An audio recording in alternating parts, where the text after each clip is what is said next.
Steady state में एक problem है जो स्क्रीन पे दिख रहा है आपको।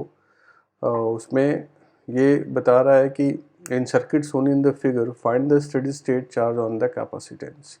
ये सपोज चार्ज फाइंड करना है हमको, ये चार्ज फाइंड करना है। तो ये जो प्रॉब्लम है ना, इस प्रॉब्लम को हम लोग जैसे बनाया रहता है बुक्स में, फंडामेंटली बनाया रहता है। बैटरी स्विच ऑन किया, इधर चार्ज, जैसे कि यहाँ पे 1 2 3 लूप बनेगा, 3 अननोन, 3 इक्वेशन सॉल्व हो जाएगा, लेकिन वैसे नहीं बनाना है। अगेन मैं उस बात को रिपीट कर रहा हूँ कि वैसे नहीं बनाना है। फंडामेंटली Q1 Q2 Q3 ये सब चार्ज फ्लो करा के KVL लगा के अगर ऐसे हम प्रॉब्लम बनाते हैं तो फिर कहीं ना कहीं हम अपने एग्जामिनेशन सेंटर पे, जो IIT एडवांस का जो एग्ज़ाम देने वाले हैं सेंटर पे, उसमें टाइम का किलिंग करने वाले हैं। और टाइम बहुत इंपॉर्टेंट होता है किसी भी एग्जामिनेशन के लिए, और स्पेशली IIT एडवांस के लिए तो बहुत ज़्यादा इंपॉर्टेंट है। तो मैं स्टूडेंट से ये बोलना चाहूँगा कि ऐसे जो भी प्रॉब्लम है, पोटेंशियल सपोज कहीं का फाइंड करना है या स्टेडी स्टेट का चार्ज फाइंड करना है, तो सारा, नॉट ओनली 1 2 3 प्रॉब्लम, जितने भी प्रॉब्लम है सबको एज ए प्रैक्टिस में लाना चाहिए कि हम पोटेंशियल वाले नोडल पोजीशन का यूज करके ही, पोटेंशियल मेथड से ही हम प्रॉब्लम को बनाएं। कैपेसिटिव सर्किट हो या फिर रेसिस्टिव सर्किट हो, दोनों के लिए एक बार अगर हम सीखेंगे तो दोनों में यूज कर पाएंगे। जैसे जैसे यहाँ पे मैंने ले रखा है 40 वोल्ट का बैटरी है और 4 कैपेसिटर लगाया हुआ है। सपोज अगर मैं यहाँ पे, जैसे मैंने ले रखा है, यहाँ पे मैं अगर 0 लेता हूँ तो यहाँ पे खुद से बैटरी का जो काम है पोटेंशियल डिफरेंस जनरेट करके रखना टर्मिनल के बीच, तो यहाँ 40 हो जाएगा, यहाँ भी 40 होगा, यहाँ भी 40 होगा। और अगर इधर 0 मैं स्विच ऑन करके करता हूँ तो यहाँ भी 0 होगा, यहाँ भी 0 होगा और यहाँ भी 0 होगा। एक जो हमारा अननोन बचेगा पोटेंशियल, वो हमने यहाँ पे x सपोज कर लिया है। अब कुछ नहीं करना है मुझे, अब बस जो यहाँ से जो चार्ज जाएगा, यहाँ से जो चार्ज जाएगा उसका हम एक इक्वेशन लिख लेंगे किरचॉफ जंक्शन लॉ लगा के। सपोज इधर चार्ज गया, इधर चार्ज गया और इधर चार्ज गया, तीन पोजीशन पे चार्ज जाने का रास्ता है। और अगर ये x मेरा फाइंड आउट हो गया तो मेरा सारा काम हो जाएगा। तो अब मैं इसी x को फाइंड आउट कर रहा हूँ और इक्वेशन लिख लेता हूँ किरचॉफ जंक्शन लॉ का यूज करके। तो इक्वेशन मैं इस तरीके से लिख ले रहा हूँ, जो यूज करना है पहले भी मैंने सिखा रखा है। जैसे यहाँ पे x है तो x हायर, मैंने जो डायरेक्शन, जो चार्ज का जो हमने डायरेक्शन दिया है वो x माइनस 40 लिखना होगा। अगर मैं अपोजिट डायरेक्शन देता तो 40 माइनस x लिखना होगा। इस पे मैंने बहुत अपने थ्योरी वाले लेक्चर में मैं बात कर चुका हूँ। तो यहाँ पे मैं लिख रहा हूँ x माइनस 40 मल्टीप्लाई कैपेसिटेंस है 2, तो इधर जो चार्ज आने वाला है उसका मैंने लिख दिया। ये हमारा जो चार्ज है वो कैपेसिटर 2 माइक्रोफराड से होके जाएगा, जो डायरेक्शन है उसके अकॉर्डिंगली। अब जो दूसरा चार्ज है वो है हमारा पोटेंशियल, अगेन वही यूज करते, x माइनस 0 और मल्टीप्लाई 2 माइक्रोफराड। देन जो थर्ड है हमारा जो बीच में जो 2 माइक्रोफराड का दिख रहा है वो x minus 0 multiply 2 is equal to, अब यही 3 था चार्ज आने वाला, इज इक्वल टू 0। अब अगर यहाँ से सिंपल अपन हम सिर्फ x का अगर इक्वेशन निकाल ले तो सॉल्व हो गया। बस x फाइंड आउट करेंगे, सारा हर एक कैपेसिटर के क्रॉस अगर पोटेंशियल डिफरेंस हमारा फाइंड हो गया तो किसी भी कैपेसिटर का हम चार्ज फाइंड आउट कर सकते हैं यहाँ पे। तो बस सिंपल यहाँ पे x 2x and 2x 4x and 2x 6x and 40 multiplied to 80, there is 6x is equal to 80. This implies x is equal to 40 divided by 3। ये हमारा x का वैल्यू आ गया 40 डिवाइड बाई 3, यानी कि ये वाला जो x है वो हमारा मिल गया। अब जिसके बीच भी पोटेंशियल हमको चाहिए। अब जैसे मान लिया कि एक कैपेसिटर है, यहाँ पे है हमारा 40/3। अब यहाँ पे क्या पोटेंशियल है, यहाँ पे है हमारा 40 और ये कितने कैपेसिटेंस का है, 2 माइक्रोफराड का। तो इसका चार्ज फाइंड आउट कर सकते हैं हम। इसका जो चार्ज होगा, इधर होगा प्लस Q1, सपोज Q1 दे देते, इधर होगा माइनस Q1 और Q1 का वैल्यू होगा 40 माइनस 40/3 एंड मल्टीप्लाई 2।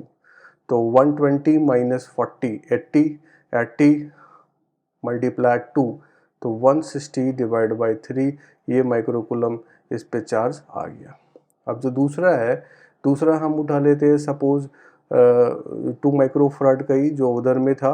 दूसरा सपोज ये उठा लेता हूँ मैं, ये 2 माइक्रोफराड का था, यहाँ पे 0 पोटेंशियल था और यहाँ पे आ गया था 40/3। इसका कैपेसिटेंस भी 2 माइक्रोफराड था। अब यहाँ पे सपोज हमारा प्लस ज़्यादा इधर है इसलिए हायर पोटेंशियल है तो प्लस चार्ज मैंने ले लिया और इधर हमने माइनस चार्ज ले लिया। अब अगर यहाँ Q2 मुझे फाइंड करना है तो 40/3 माइनस 0 सीधे मल्टीप्लाई कर देते हैं, कितना 2, तो ये आ गया हमारा 80/3। अब जो तीसरा चार्ज है, तीसरा चार्ज भी मैं ले लेता हूँ, मतलब तीसरा जो कैपेसिटर है वो नीचे वाला जो 2 माइक्रोफराड का अगेन दिख रहा है 2 माइक्रोफराड का, और इधर में हमारा है हायर पोटेंशियल 40/3 और इधर में हमारा है अगेन 0। तो फिर से वही चार्ज आने वाला है। यहाँ पे भी अगर मैं Q3 का नाम देता हूँ तो यहाँ पे माइनस Q3 होगा और सेम कैलकुलेशन है, Q3 is equal to Q2 and that will be equal to 40/3। अगर मैं इसका बात करूं, अगर मैं इसका बात करूं तो इसका तो फाइंड आउट करने का ज़रूरत ही नहीं था, डायरेक्ट दिख रहा था 40 माइनस 0 40 मल्टीप्लाई 4, तो ये हो जाएगा। इस पर अगर मैं नाम दे दूँ Q4 तो Q4 का वैल्यू हो जाएगा 4 4 जा 16 यानी 116 माइक्रोकुलम। अब अगर मैं बात करूँ कुछ और कंसेप्ट का तो यहाँ पे मुझे दिख रहा था, चेक कर सकते हैं अपन, यहाँ पे जो दिख रहा था मुझे कि ये वाला जो प्लेट है ना वो आइसोलेटेड है, ये तीनों कैपेसिटर का ऊपर वाला प्लेट। तो अगर मैं इससे बात कर लूँ कि ये आइसोलेटेड प्लेट है तो इसका यूज मैं अगर कर लूँ यहाँ पे तो मैं लिख सकता हूँ आइसोलेटेड सिस्टम के लिए Q initial is equal to Q final. अब Q इनिशियल क्या था हमारा, Q इनिशियल 0 था तो Q फाइनल भी 0 होना चाहिए। और Q फाइनल क्या क्या है, एक तरफ है माइनस Q1 यानी माइनस 160/3, एक तरफ है माइनस Q2 मतलब एक तरफ है सॉरी प्लस Q2 मतलब वो है आपका 80/3, और दूसरी तरफ भी Q3 जो था Q2 के बराबर था तो अगेन वो 80/3 यहाँ था 80/3, तो अगेन वो 80/3 है। अब इसका सम अगर हम करते हैं तो ये क्या हो गया 0। हमने चेक भी कर लिया, हमारा सारा चार्ज का आंसर आ गया, इवन पोटेंशियल भी आ गया।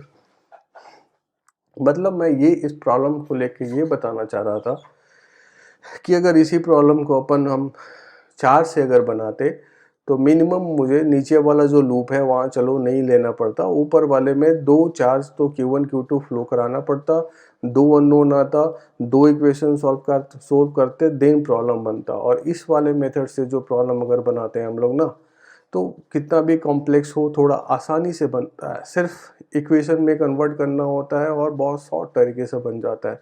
तो मैं ये बोलूँगा कि यही यूज करना है IIT एडवांस के प्रॉब्लम के लिए, या मेंस का भी प्रॉब्लम हो या नीट का प्रॉब्लम हो, यही यूज करना है। ओके, तो अब मैं नेक्स्ट इलस्ट्रेशन पे चलता हूँ।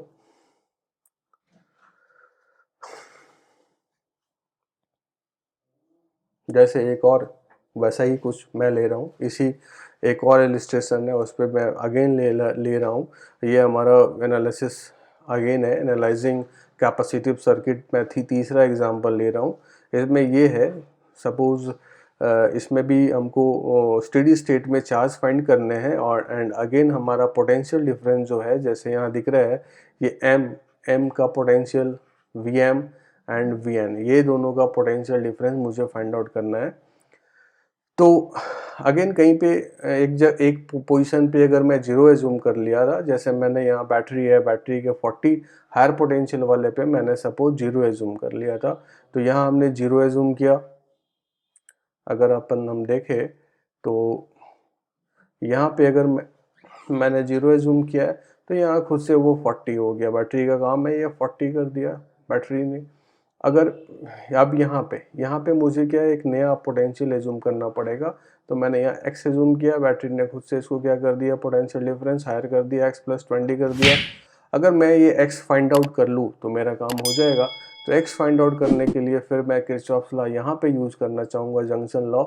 इधर चार्ज गया और नीचे में जो चार्ज गया, नीचे में जो डायरेक्शन मैंने लिखा है नीचे में जो चार्ज गया वो इन दोनों का मतलब ये वाला चार्ज और ये वाला चार्ज और कहीं तो है नहीं, अब इन दोनों का जो सम है वो उसका वैल्यू क्या कर देंगे 0।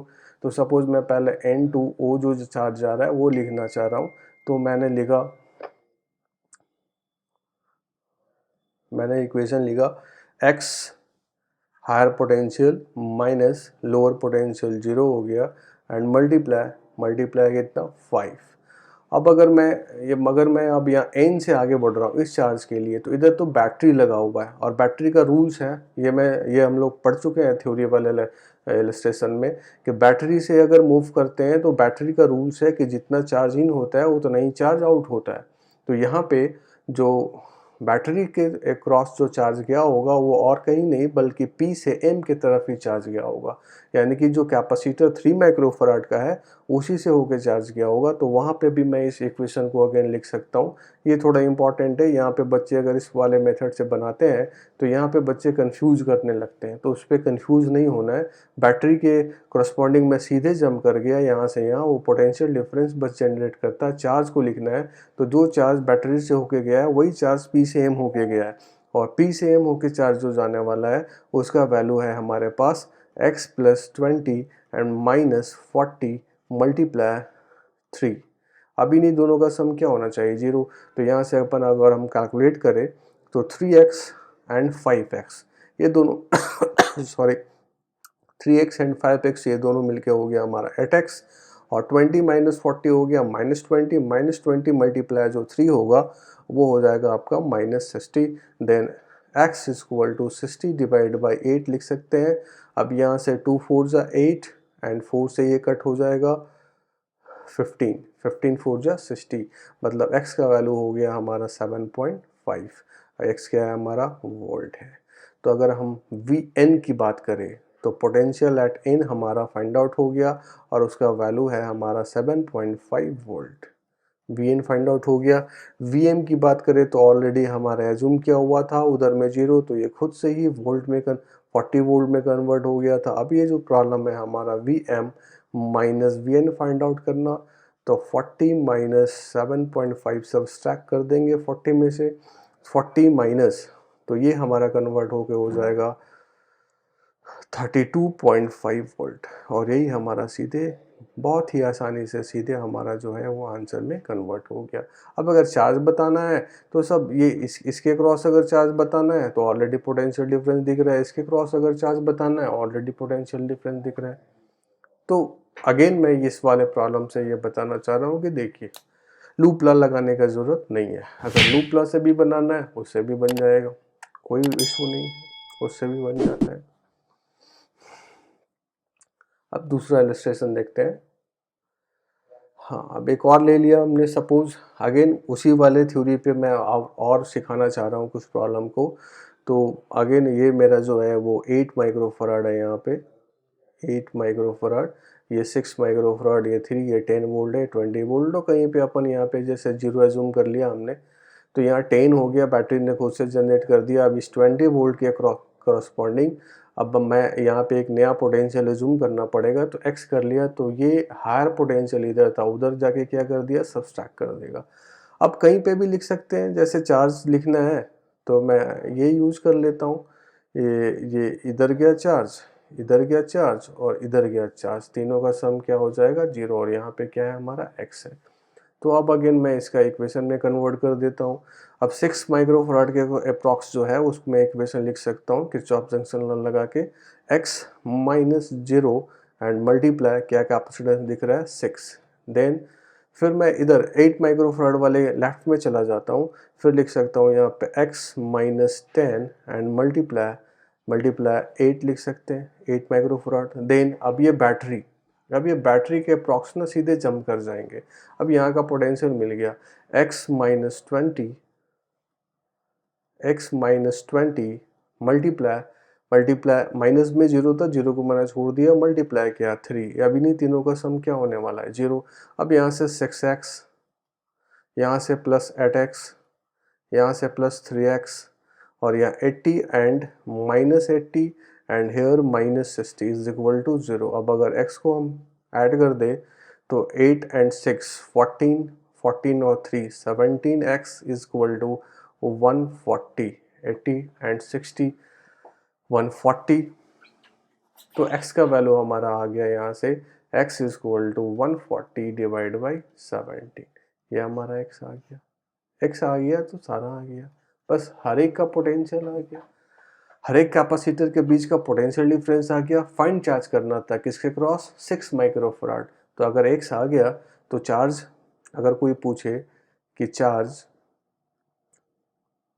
across 6 माइक्रोफराड कैपेसिटर, तो अपन बोल सकते हैं सपोज Q है तो Q इज इक्वल टू क्या, CV पोटेंशियल डिफरेंस क्या है x, तो 140 डिवाइड बाई 17 मल्टीप्लाई 6, यही हो जाएगा हमारा माइक्रोकूलम। ये हमारा आंसर हो गया। ओके, एक और ले लेते हैं प्रॉब्लम, ये वाला एक और ले लेते हैं। ये शायद किया क्या अभी नहीं किया है शायद, एक और ले लेते हैं। अगेन वही है, एनालाइजिंग कैपेसिटिव सर्किट। मैं 5वां एग्जांपल ले लेता हूँ। अब यहाँ पे एनर्जी स्टोर्ड फाइंड करना है। एनर्जी स्टोर्ड फाइंड कर लो, चार्ज फाइंड कर लो स्टेडी स्टेट में, या पोटेंशियल किसी भी पोजीशन का पोटेंशियल डिफरेंस फाइंड कर लो, सब एक ही है। एनर्जी का इक्वेशन लिखना है, half Q square upon C, half Q B C V, half C V square use कर लो। सी मालूम है, वी फाइंड आउट कर लो, वी फाइंड आउट है तो क्यू फाइंड आउट है, एक ही बात है, नया कुछ नहीं है। अगेन मैं इस वाले प्रॉब्लम को भी उसी मेथड से बनाना चाह रहा हूँ और वो दिखाना चाह रहा हूँ कि कैसे यूज करना है। तो अगेन मैंने यहाँ पे कुछ पहले से लिख रखा है। 40 वोल्ट का बैटरी है, 20 वोल्ट का बैटरी है। यहाँ पे सपोज हमने 0 ले लिया, यहाँ से खुद से वो बैटरी क्या करेगा 40, यहाँ पे भी वो 40 चला जाएगा, खुद से 40 चला जाएगा यहाँ पे। अब यहाँ पे 40 आया, यहाँ पे भी 40 आ जाएगा। अब यहाँ पे मुझे जूम करना ही पड़ेगा, तो इस वाले प्रॉब्लम में मैंने यहाँ x से जूम कर लिया है। ये भी x हो गया और ये भी x हो गया, तो यहाँ से खुद से वो x माइनस 20 कर देगा। अब कोई सा भी एक पॉइंट लेना है और किधर किधर चार्ज गया उधर का सम का यूज कर लेना है, बस सिंपल हो गया। जैसे मैं सपोज यहाँ वाला पॉइंट ले लेता हूँ, इधर चार्ज गया, इधर चार्ज गया और नीचे चार्ज गया, इन तीनों का सम अगेन क्या होने वाला है 0। तो मैं अब इक्वेशन लिख रहा हूँ x माइनस 0 मल्टीप्लाई, मल्टीप्लाई कितना है कैपेसिटेंस 2 एंड प्लस, अब मैं नीचे आ रहा हूँ तो फिर लिख रहा हूँ x minus 40 and multiply, x minus 40 multiply क्या होना चाहिए 4। फिर मैं लिख रहा हूँ ऊपर जा रहा हूँ बैटरी की तरफ, यहाँ से यहाँ जंप कर गया, जो इधर से चार्ज होके जाएगा वही चार्ज इस 2 माइक्रोफराड से होके जाएगा और वही 4 माइक्रोफराड से होके जाएगा। तो फिर मैं अगेन दोनों चार्ज को लिखना पड़ेगा, वही चार्ज डिवाइड होके गया है। तो फिर मैंने लिख दिया यहाँ पे x माइनस 20 जंप होके चला गया था, यहाँ x था उस ओर पे x माइनस 20 था, and then minus 40 and multiply क्या है, मल्टीप्लाई है 2। अब नीचे 4 माइक्रोफराड की तरफ भी तो मूव करना है, तो फिर इक्वेशन लिख लिया x माइनस 20 एंड माइनस फिर क्या करना पड़ेगा 0, क्योंकि नीचे में 0 पोटेंशियल है जो यहाँ दिख रहा है। अब इसमें कितना कैपेसिटेंस है 4, अब इन्हीं तीनों का सम क्या होना चाहिए 0। तो अगेन मैंने लिख दिया। तो अब यहाँ से सिंप्लीफाई कर लेते हैं, x और मल्टीप्लाई 2, ये हो गया 2x, ये हो गया 4x minus 160 and plus 2x और 40 एंड 20 60, तो minus 120, then again 4x and minus 80 is equal to what 0। अब मैं x को कैलकुलेट कर लेता हूँ, 4 एंड 2 6, 6 2 8, 8 एंड 4 12x, तो ये आ गया 12x। 160 पहले ये देख लेते हैं, 120 and 80 200 and 160 is equal to 360, then x is equal to 12 3 जा 36, तो x is equal to 30 value आ गया हमारा, x का वोल्टेज आ गया। अब अगर x वोल्टेज आ गया तो किसके क्रॉस फाइंड करना था, energy stored in capacitor C, capacitor C यानी इसके क्रॉस मुझे एनर्जी अगर चाहिए, तो अब मैंने देख लिया क्या कि यहाँ पे कितना वोल्ट है 0 और यहाँ पे कितना है 30, और इसका कैपेसिटेंस जो है C इक्वल टू 2 माइक्रोफराड है। तो हम एनर्जी यू लिख सकते हैं हाफ C मल्टीप्लाई 30 का स्क्वायर, तो ये आ जाएगा माइक्रोजूल में, हाफ C भी स्क्वायर करेंगे माइक्रोजूल में, ये हमारा आंसर आ गया। अब इस वाले प्रॉब्लम में ना कहीं का भी चार्ज पूछे, कहीं का भी पोटेंशियल पूछे, सारा फाइंड आउट हो गया हमारा, सब कुछ फाइंड आउट हो गया।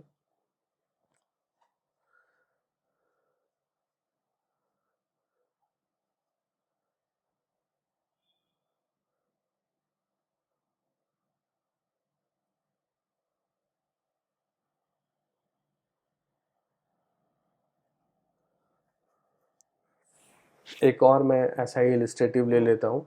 Charge flow through branch find करना है, यहाँ भी वैसे ही यूज करना है। फिगर दिया हुआ है, डायग्राम बनाया हुआ है। Find the amount of charge which flow through the wire section A B when S is close.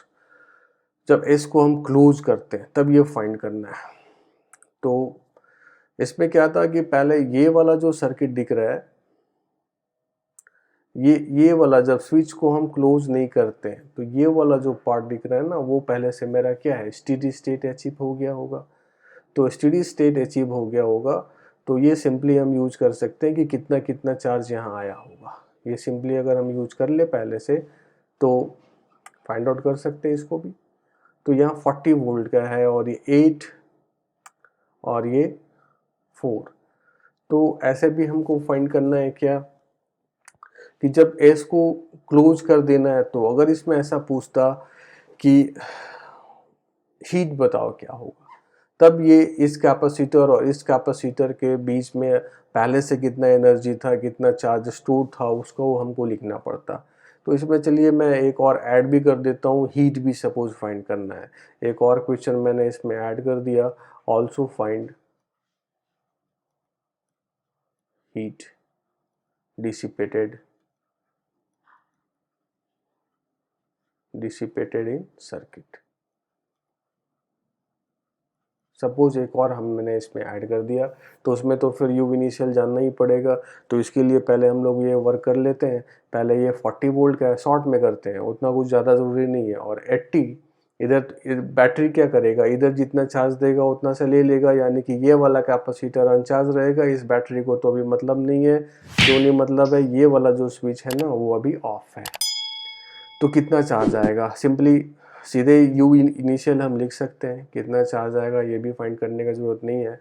Half C V square, C equivalent दोनों सीरीज में दिख रहा है। इससे जो होके चार्ज आएगा वही इससे होके 8 से जो आएगा वही 4 से होके जाएगा।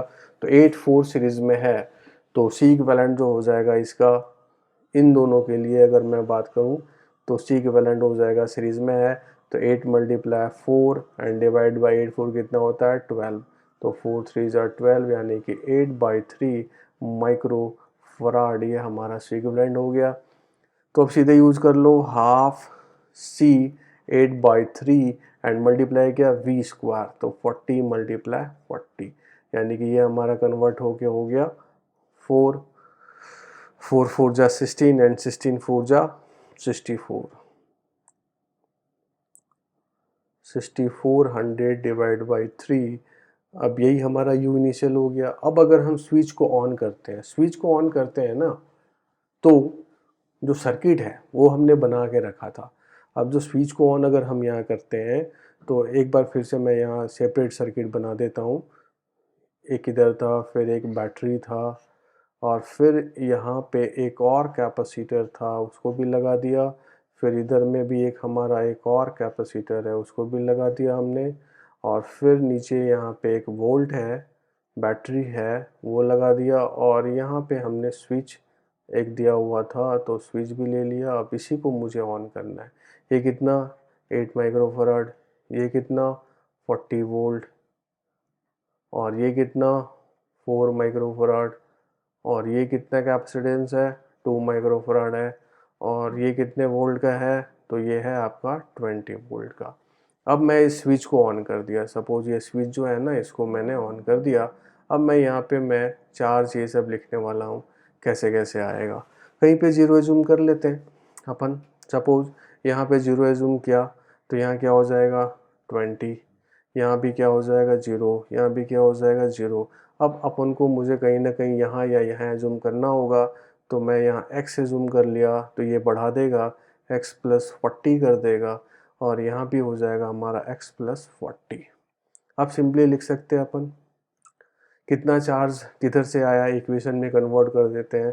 तो यही वाला ले लेते हैं, इधर चार्ज गया, इधर चार्ज गया और एक इधर चार्ज गया, इन तीनों का सम 0 कर देते हैं। तो अब इसका वैल्यू अपन लिख लेते हैं x minus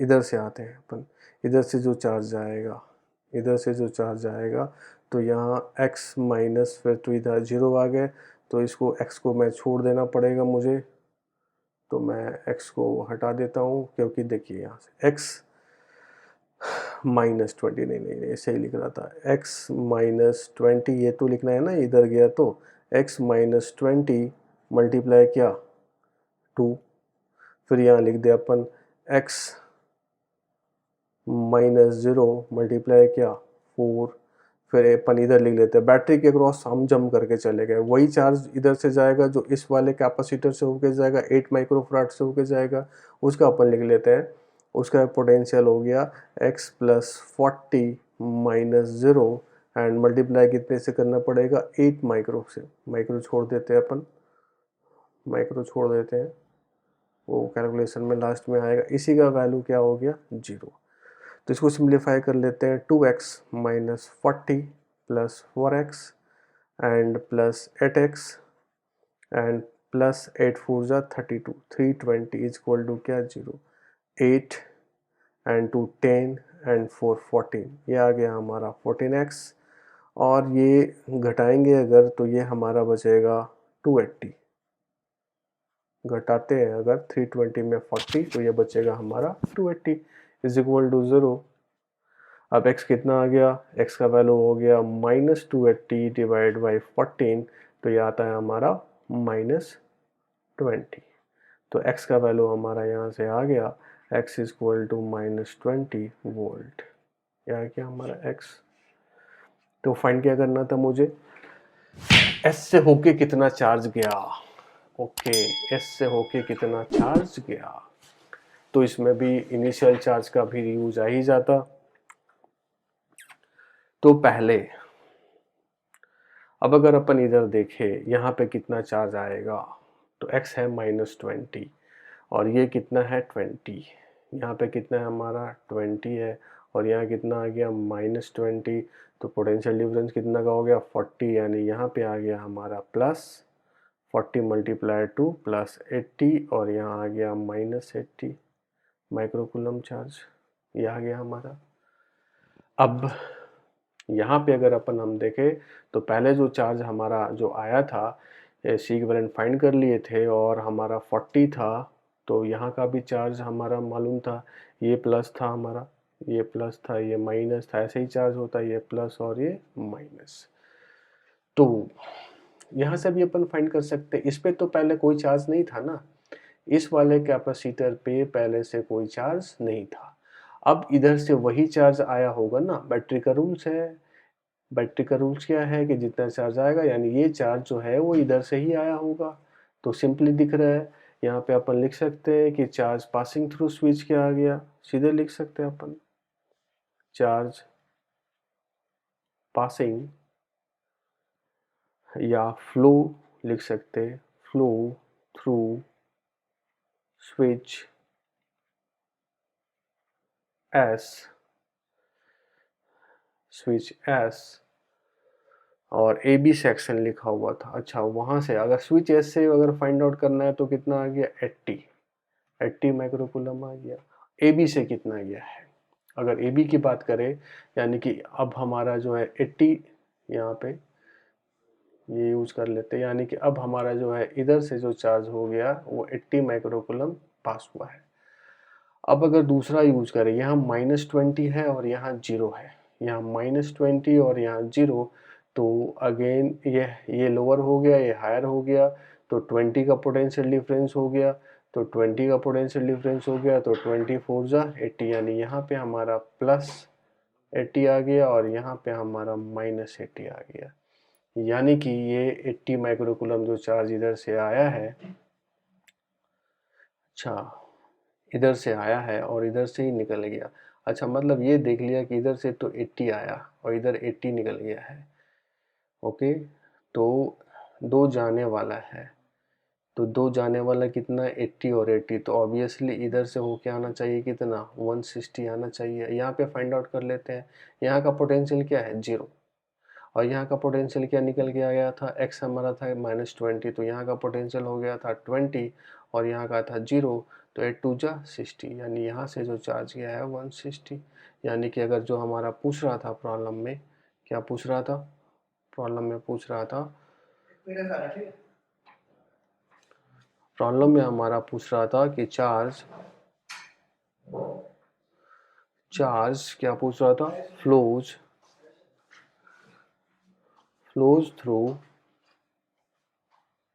through a wire section AB when